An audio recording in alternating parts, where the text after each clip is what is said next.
Captain James Price walked into the Galactic War Council chamber and felt the weight of 1,000 eyes on him.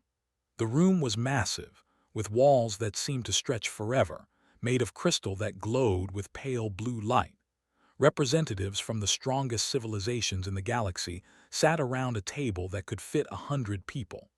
These were the beings that controlled the fate of trillions of lives across known space. Price was a human. He was smaller than most of the creatures in the room.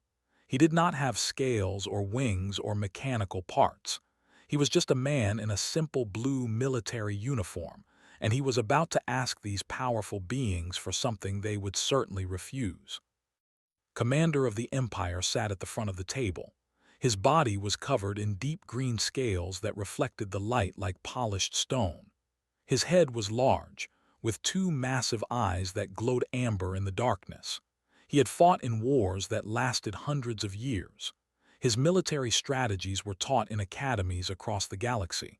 When moved even slightly, everyone in the room noticed. To his left sat the collective consciousness known as Pulse 7, that were different from other beings. They were not individuals. They were a group mind, connected together in ways that human brains could never understand. When Pulse 7 spoke, it was the voice of 10,000 minds thinking as one. They could process information so quickly that to humans, their thoughts seemed to happen instantly. Behind them all stood the Ironbound. These beings were not born. They were built, constructed from materials that made them nearly impossible to destroy. They did not feel pain. They did not get tired. They had existed for longer than the human race had known about fire. The Ironbound did not speak much, but when they did, civilizations listened. Price stepped forward and began to speak. His voice was steady, but his heart was moving fast in his chest. One wrong word could change everything. "I have come to ask for something that you may think is impossible," he said. "My colony, Colony 7, sits directly in the path of the collective. We have only 8,000 people who can fight. The Council has already told us that they cannot be stopped. You have offered us evacuation. You have offered us protection from other worlds. But what I am asking for is different." Made a sound that was like rocks grinding together. It was laughter. The other commanders joined in with their own versions of amusement. The pulsed with colors that suggested they found this very entertaining. "You want to defend your colony," Pulse 7 said. "It was not a question. You want your 8,000 warriors to stand against the swarm. We have seen what they do. They are a force of nature. They do not stop. They do not surrender. They do not feel compassion or fear. You cannot defeat them." Price did not look away from their eyes. "We do not want you to fight for us. We want you to believe that we can fight for ourselves." An ironbound unit stepped forward. Its movements were perfect and smooth, like a machine made of liquid metal. When it spoke, its voice came from everywhere and nowhere at the same time. "The probability of human success against the collective approaches zero. Your species has existed in space for only 200 years. They have consumed civilizations that are thousands of years old. Why should we believe you can succeed where they have failed?" "Because," Price said, "you do not know where we come from. You have data about Earth. You have read the environmental reports. You know the statistics, but you have never lived on a world that wants to kill you every single day."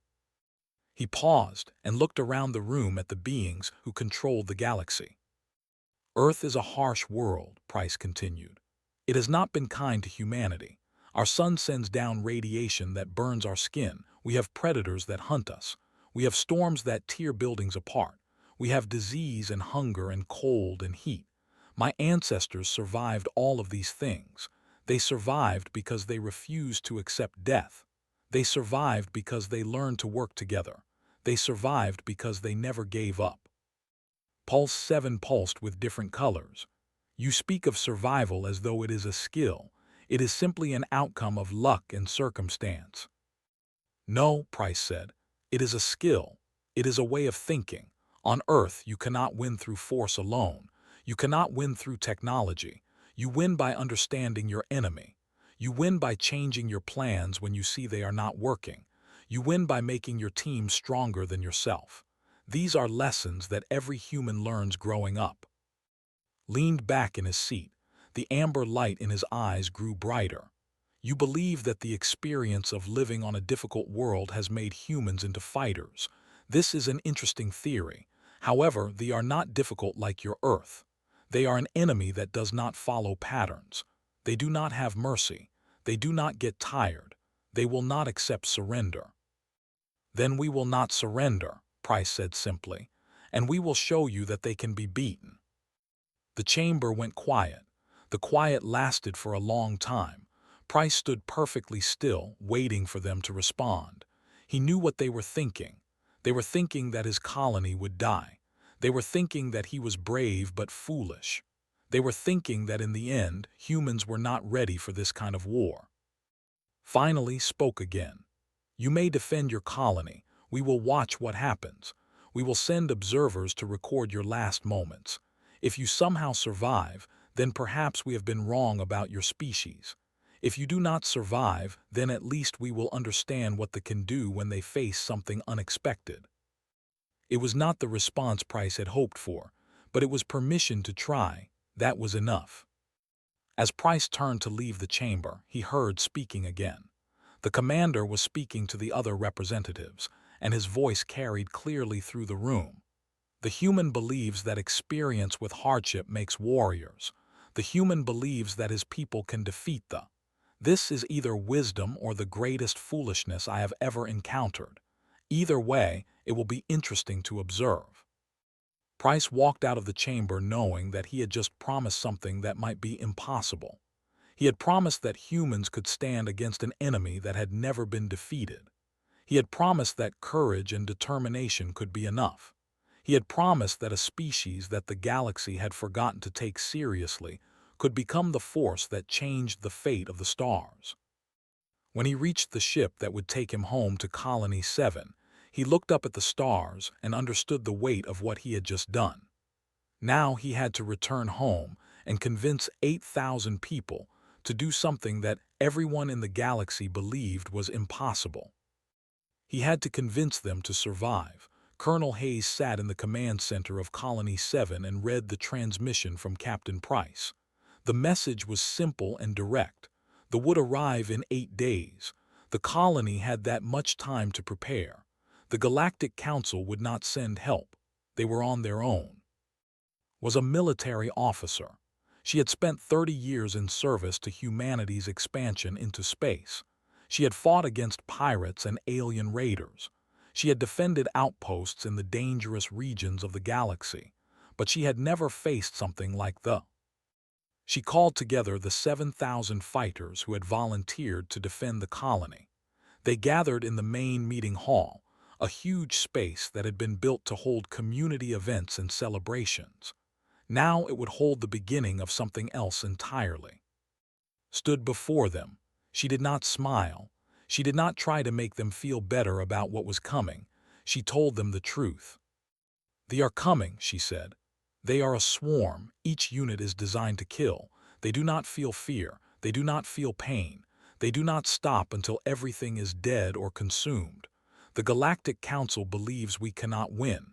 They believe we will all die. I am not going to tell you that they are wrong. The fighters were silent. Some of them had families in the colony. Some had children. All of them understood what she was saying. This was likely the last day they would ever spend alive. But I am going to tell you this, continued. We are not the council. We did not come to this colony to give up. We came here to build something. We came here to make a home for our people. And I will not let that home be destroyed without making the pay for every inch of ground they take. A man named David Cooper stood up. He was a hunter who had spent most of his life working on Earth before moving to the colony. What do you want us to do? He asked. Everything, said. We are going to use this terrain. We are going to use our knowledge of this land. We are going to fight in ways that they cannot predict. We are going to force them to adapt instead of us adapting to them. We are going to make them bleed. Over the next several days, the colony transformed into a war machine, divided the fighters into units. She placed Hunter Stone in charge of ambush tactics, was a man who had grown up in military families and had learned to fight before he could walk. He understood how to move through terrain without being seen. He understood how to strike at enemies and disappear before they could respond. Dr. Susan was put in charge of medical support. She was a woman who had learned to save lives in the harshest conditions imaginable. She began training other people in basic medical care. She organized supplies. She prepared for what would come after the fighting started, when people would be injured and bleeding. Other commanders were given other duties. Some were told to prepare the settlements for defense. Some were told to gather supplies and food. Some were told to prepare the weapons that humans had built to fight in this world. But did something that confused many of the military officers from the Galactic Council who were observing the colony. She told the commanders that they could make decisions on their own. She told them that they did not have to follow her orders exactly. She told them that they should use their own minds and their own creativity to find new ways to fight the. "This is unusual," said one of the observers. "In our military, commanders give orders and soldiers follow those orders exactly.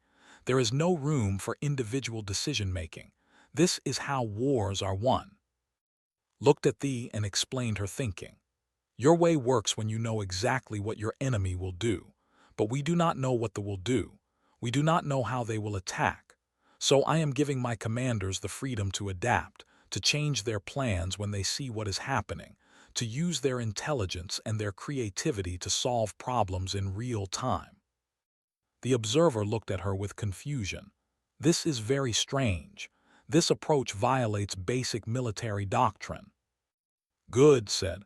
"They have been fighting the same way for hundreds of years. They expect their enemies to follow predictable patterns. If we do something unpredictable, it might break their ability to think." Over the 8 days of preparation, Colony 7 became a different place. The farms were stripped of crops and turned into training grounds. The mountains were fortified with defensive positions. The buildings were prepared for house-to-house fighting. Every person in the colony, from old men to teenagers, was given a role to play. Walked through the colony with Price, showing him what they had done. The preparations were extensive. Every possible angle of attack had been considered. Every terrain feature had been transformed into a weapon.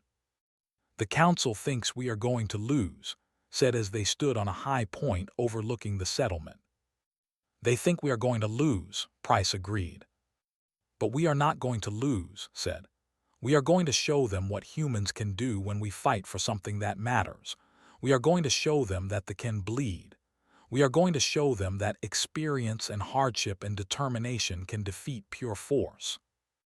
Price looked at the woman who would lead the defense of Colony 7. She was not the biggest or the strongest.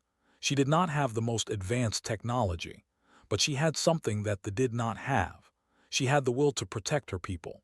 She had the intelligence to use strategy and tactics and adaptation. She had the courage to stand against an enemy that everyone believed was invincible. "When this is over," Price said, "they will remember this. They will remember that humans did the impossible." Nodded. "They will remember, and they will fear us, because they will understand that consciousness and intelligence and the will to survive are weapons that no technology can match."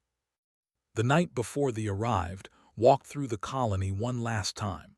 She saw families saying goodbye to each other. She saw fighters checking their weapons. She saw people who were afraid but who would fight anyway. She thought about Earth. She thought about humanity's long history of standing against impossible odds. She thought about every human who had survived disasters and wars and famines. All of that history, all of that strength, was about to be tested in the most extreme way imaginable. The sun rose on the last day of peace. The swarm appeared in the sky as a wave of darkness that covered the stars, and Colony 7 stood ready to meet them. They descended like a plague of insects, thousands of them, dropping from the sky in metal pods that burned with heat as they entered the atmosphere. Each pod opened and released warriors that were designed only for killing. Their bodies were a mix of organic and metal, created to be efficient and deadly. They did not think about what they were doing. They did not question. They simply followed the commands of the hive mind that controlled them. The first wave hit the outer perimeter of Colony 7, where Hunter Stone had positioned his ambush teams. The humans did not try to fight in an open battle.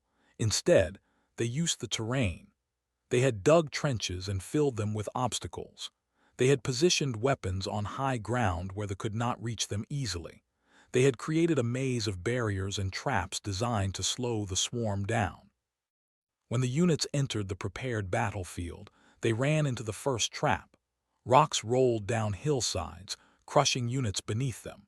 Trenches collapsed beneath their weight. Barriers that they tried to break through were rigged to explode when touched.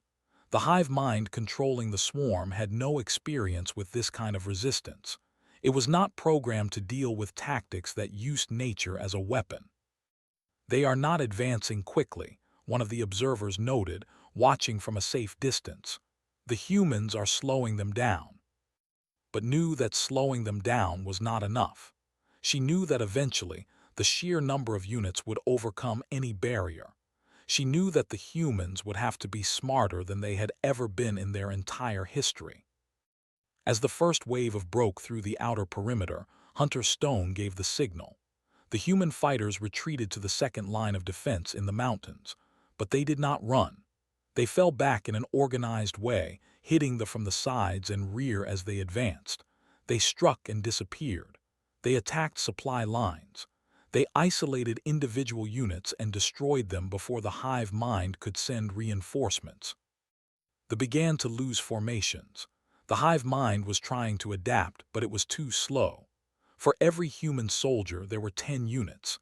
But the humans were thinking, adapting, changing their strategies based on what they saw. They could only follow their programming, and their programming had been designed for a different kind of war. Stone stood on a ridge overlooking the battlefield and watched the chaos below. His fighters were good. They were moving through the terrain like water flowing downhill, always finding the path of least resistance, always attacking at points where they were weak. "Keep moving," he said into his communication device. "Do not hold any position. Take the shot and fall back. We are not trying to win territory. We are trying to kill as many of them as possible."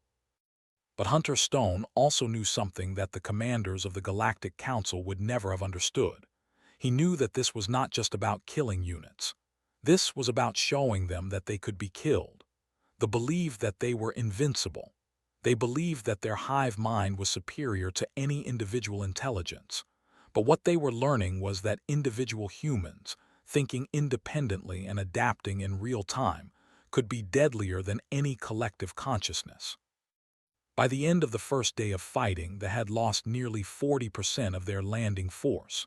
The human casualties were under 300. The observers from the Galactic Council were becoming very quiet. The numbers did not make sense. This was not how they were supposed to operate. They were supposed to overwhelm everything. They were supposed to be unstoppable. That night the swarm pulled back and regrouped. The hive mind began a process that humans would have called thinking, though it was not thinking in the way that humans understood the term. It was analysis. It was attempting to understand what had gone wrong. It was preparing a new strategy. "They are going to send more troops," said, watching the data from the scouts. "They have been defeated before by species that used advanced technology, but they have never been defeated by tactics and thinking. This will confuse them." She was right. The next morning they came again, but this time with a different approach. They tried to move faster, to overwhelm the human positions with speed rather than thinking. They tried to spread out and attack from multiple directions at once. But had prepared for this. She had told her commanders to expect them to adapt. She had told them to expect new tactics. And when the new attack came, the humans were ready. Susan moved through the medical station, treating the wounded and preparing supplies for the fighting that would come next. She saw fighters who had lost limbs and still insisted on returning to battle. She saw people who were in shock but who refused to leave their positions. She saw humanity at its finest, pushing beyond pain and fear to defend their home. "How many are we losing?" she asked one of her medical assistants. "Not many," the assistant replied. "Maybe 5% of our fighters so far. Most are injuries that will heal. Most will be able to fight again." Susan nodded. She knew that humans were adaptable in ways that other species did not fully understand. Humans could be wounded and recover. Humans could lose limbs and still function. Humans could be pushed to the edge of death and come back. This was something that they had not encountered before. On the third day of fighting, something unexpected happened. They began to withdraw. The hive mind gave the command and the swarm pulled back from the battlefield. The attack slowed, the pressure lessened, and finally there was silence. The humans looked at each other in confusion. They had expected the fighting to continue until one side was completely destroyed. They had not expected the to stop. Received the message from the observation posts. They had moved their ships back to a distance of 3 light minutes from the planet. They had formed a new perimeter. They were no longer attacking. She called Captain Price and told him what had happened. Price listened and then said something that would never forget. "They are afraid," Price said simply. "Not fear like we know it, but something in their hive mind, something in their collective consciousness, has decided that the risk of continuing is greater than the reward of conquest. They have encountered something that their programming could not handle, and so they have chosen to withdraw." Looked out at the mountains of Colony 7, at the colony that still stood, at the humans who had fought and survived against an enemy that the galaxy had believed was unstoppable. "We won," she said quietly. "We survived," Price corrected her. "And in surviving, we changed everything." News of the human victory spread across the galaxy faster than the speed of light through the communication networks. The message was simple but stunning. They had attacked Colony 7. They had been defeated. Humans had done what no other species had accomplished in recorded history. The Galactic War Council called an emergency session. The chamber that had once held human representatives with indifference now filled with beings who wanted to understand what had happened. They wanted to know how 8,000 fighters had defeated a force that had previously been considered unstoppable. Hayes stood before them 3 days later, the same chamber where Captain Price had made his request. The observers from each civilization were watching her carefully. The commander was no longer making sounds of laughter. The collective consciousness pulsed with colors that suggested deep confusion. Even the iron-bound representative was motionless in a way that suggested something close to surprise. "We did not defeat the through superior technology," began. She did not use any fancy words. She did not try to make herself sound important. She simply explained what had happened. "They are powerful," she continued. "They are fast, they are numerous, but they think as one mind. That single mind is very smart, but it can only process information one way. It can only give orders that all units follow the same. When we fought them, we did not try to be stronger than them. We tried to be smarter." She displayed recordings of the battles. The council members watched as human fighters moved through terrain with an efficiency that was beautiful to observe. They saw humans striking at weak points in the formations. They saw humans adapting their tactics in real time, changing their plans based on what they observed. "On Earth," explained, "we learn to survive not through strength but through intelligence. We learn to adapt. We learn to work together. We learned that a smaller group of intelligent beings can defeat a larger group of powerful beings if they think better and adapt faster." Commander leaned forward. "You distributed command authority among your fighters. This violates fundamental military doctrine, yet it allowed you to make tactical adjustments faster than our analysis predicted was possible." "Yes," said, "our fighters were given freedom to make decisions. When they saw that a tactic was not working, they changed it. They did not wait for new orders from me. They did not have to communicate with a central command. They simply adapted and fought." "This is chaos," Pulse 7 stated. "This is the opposite of military organization, yet it was effective." "It is not chaos," replied. "It is controlled adaptation. It is trust. I trusted my commanders to make good decisions. They trusted their fighters to execute those decisions well. When you remove the requirement that everyone wait for orders from above, you remove the delay. You remove the weakness that comes from needing permission to think." The ironbound representative moved for the first time in the session. When it spoke, all other sounds in the chamber ceased. "You employed principles that contradict established military strategy that has proven effective across thousands of years and hundreds of civilizations. Yet you defeated an enemy that has defeated forces employing those established strategies. This suggests that the established strategies may be inadequate for certain types of warfare." Nodded. They were defeated by their own strength. They were so powerful that they never had to adapt. They never had to be creative. When they encountered an enemy that did not fight the way they expected, they could not change their approach quickly enough. Over the next weeks, something remarkable began to happen. Military academies requested access to the battle recordings. Collectives began studying how human independent command structures could be integrated with their own collective consciousness. Even the ironbound began asking questions about how human adaptability might change military doctrine. But something more important was happening. The way the galaxy viewed humanity was fundamentally changing. Ships began arriving at Colony 7. At first, they were observation vessels from the Council. Then they became something else. They became military delegations from every major civilization in the galaxy. Warriors arrived to study human tactics. Representatives came to understand human thinking. Even representatives of smaller species that had been overlooked for centuries began arriving to see the colony that had defeated the. Hunter Stone created a training academy. He taught warriors how to move through terrain. He taught them how to think like hunters instead of like a military machine. He taught them that war was not about matching strength against strength.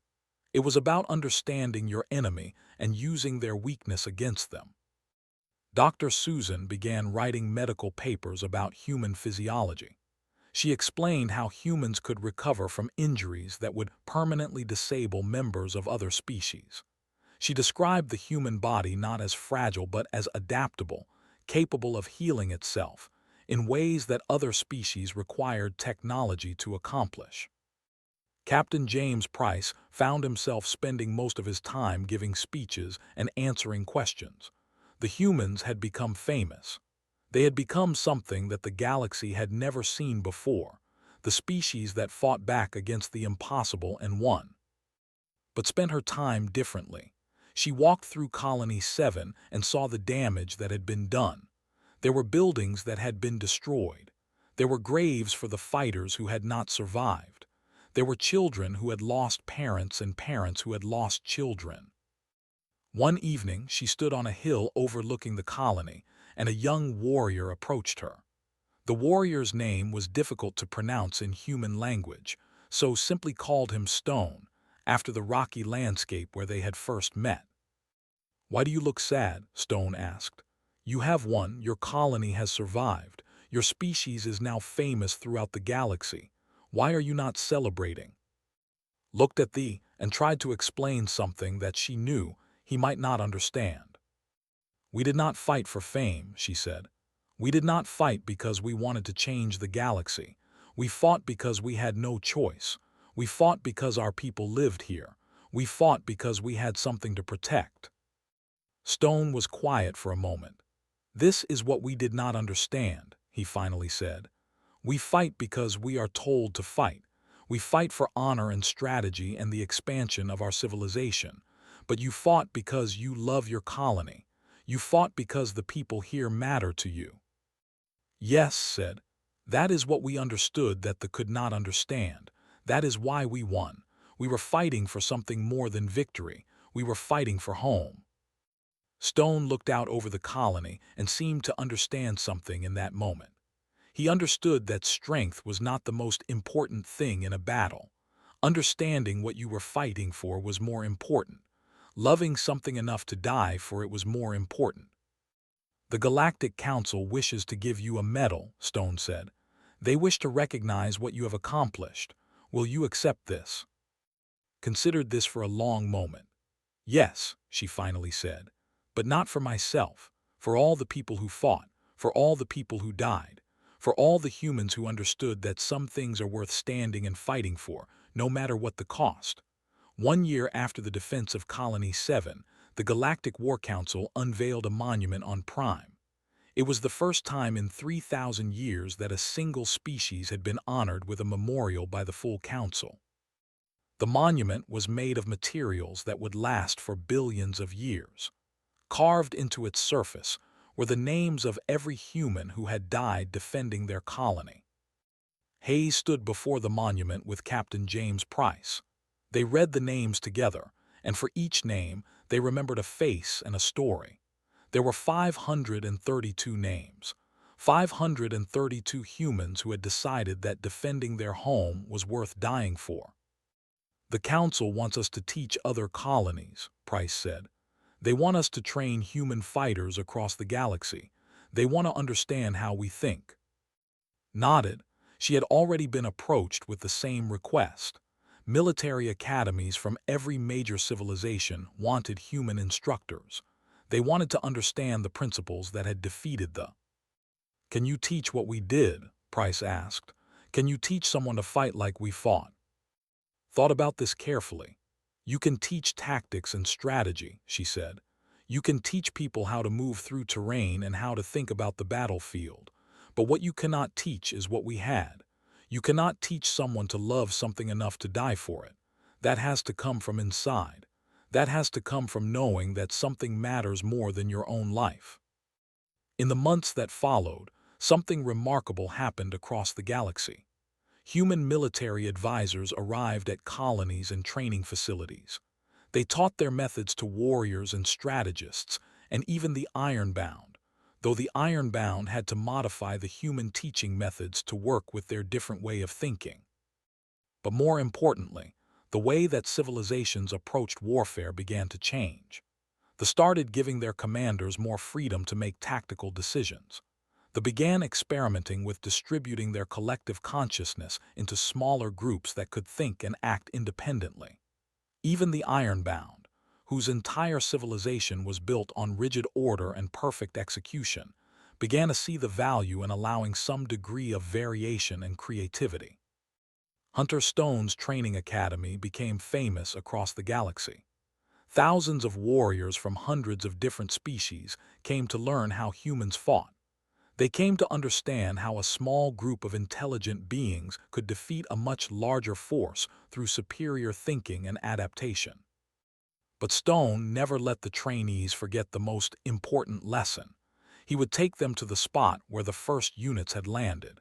He would show them the terrain that the humans had prepared. And then he would tell them something that every warrior needed to understand. They won because they loved their colony more than they feared death, Stone would say. They won because they refused to accept that they should lose. They won because they were willing to change their strategy when they saw something was not working. But more than anything, they won because they were fighting for something that mattered to them. Dr. Susan wrote a comprehensive medical study of human resilience. The document became required reading in every medical school in the galaxy. It explained not just how humans could recover from injuries, but why. It explained that human biology was not weak. It was adaptable. It was designed to survive in an environment that had been trying to kill humans for millions of years. Her work led to new medical treatments across the galaxy.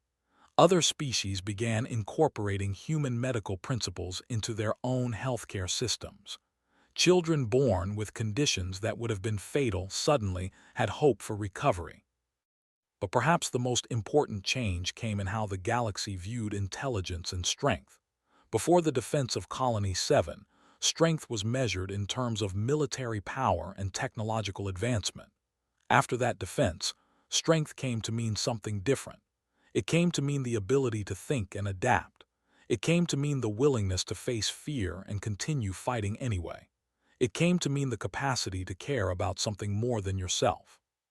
5 years after the battle, a new human settlement was established on the opposite side of the galaxy. It was built as a memorial to human courage. The settlement was named Hope because that was what the defense of Colony 7 had given to the entire galaxy. Hayes visited the new settlement on its opening day. She walked through streets that had not existed a year before. She saw humans building lives alongside representatives of dozens of alien species. She saw children of different species playing together, learning from each other, building something new. An elderly approached her. It was Commander. He had traveled a long distance to be present at the opening of the memorial settlement. "I told you that humans could not defeat the," said. "I was wrong. But more than that, I did not understand what you had already understood. I did not know that consciousness itself could be more powerful than physical strength. I did not know that the ability to adapt and think could defeat an enemy that was more powerful in every other way." Looked at the ancient commander. She saw in his face that he had truly learned the lesson that Colony 7 had taught. "We had no choice," said simply. "We had to learn or die. That is what Earth taught us. That is what every human carries with them. We are adaptable because our world demanded that we be adaptable."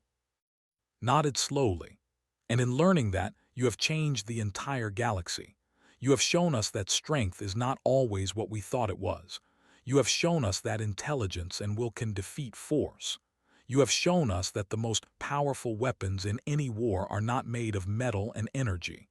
They are made of consciousness and courage and the will to survive." As the sun set over the memorial settlement, casting long shadows across buildings and streets, thought about all that had changed. The galaxy was not the same. It could never be the same. The humans had stood against an enemy that the galaxy believed was invincible. The humans had refused to accept defeat, and in their refusal, they had changed everything. Young people from 100 civilizations were now coming to learn how humans thought, how they fought, how they survived. The galaxy was becoming better because humans had shown them a different way. A way based on adaptation instead of force. A way based on individual thinking instead of collective command. A way based on fighting for something that you loved. That was the legacy of Colony 7. That was what the humans had given to the galaxy. Not weapons or technology or military strategy, but something more profound. They had given the galaxy hope. They had shown that even the smallest, weakest species could stand against overwhelming odds. They had shown that consciousness and courage could defeat any enemy. They had shown that when you fight for something that matters, when you are willing to adapt and think and refuse to give up, you can accomplish the impossible. And in a galaxy that had grown old and tired, where the same strategies had been used for thousands of years, humans had brought something new. They had brought the spark of something that had been missing. They had brought the will to change everything.